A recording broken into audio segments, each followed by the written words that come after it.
So today we are going to understand the difference between xylem and phloem, the two main transport tissues in plants. Now, plants need to move water, minerals and food through their body. And how is this done? This is done by the vascular tissue xylem and phloem.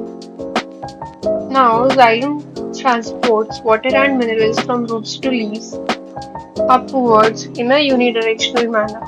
It is made mostly of dead cells like tracheids and vessels, whereas phloem it transports food like sucrose from the leaves to other parts of the plant.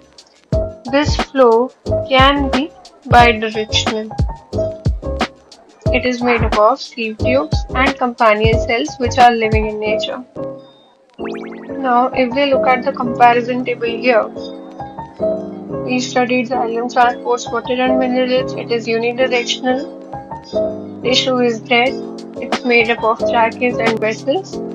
Energy required no, because it's going upwards due to a transpirational pull and its cell wall is thick.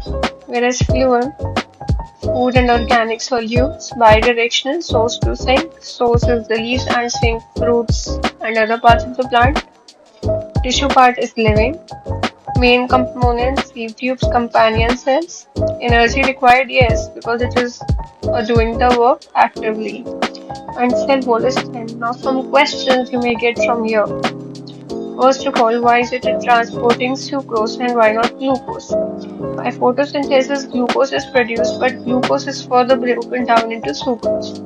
Now, glucose is a reducing sugar. Reducing sugar have free aldehyde or ketone.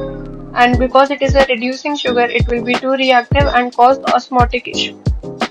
Whereas sucrose is a non-reducing sugar, stable, efficient, and low osmotic effect. Now, what is osmotic effect? How water moves down due to sugar concentration.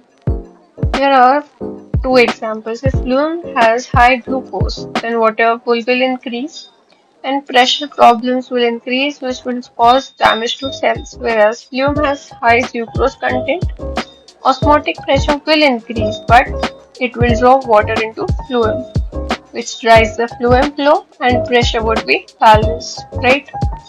Now, why are xylem tissues dead?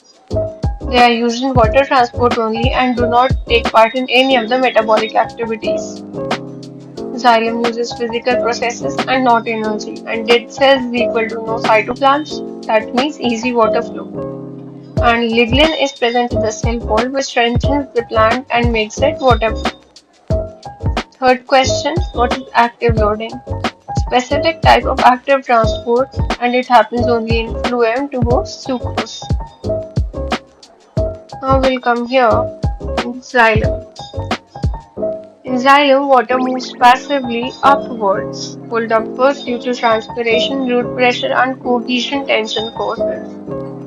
In phloem uses energy to actively load sugar into sieve tubes. This creates pressure, causing food to move from the source to the sink, like roots of fruits. Now, xylem has root to leaf water flow. Components are tracheids and vessels, bird flow. Whereas phloem has source to sink, which is leaf to fruit or root. Components, sieve tubes and companion cells. Xylem and phloem are complex permanent tissues, and these are their parts. Okay.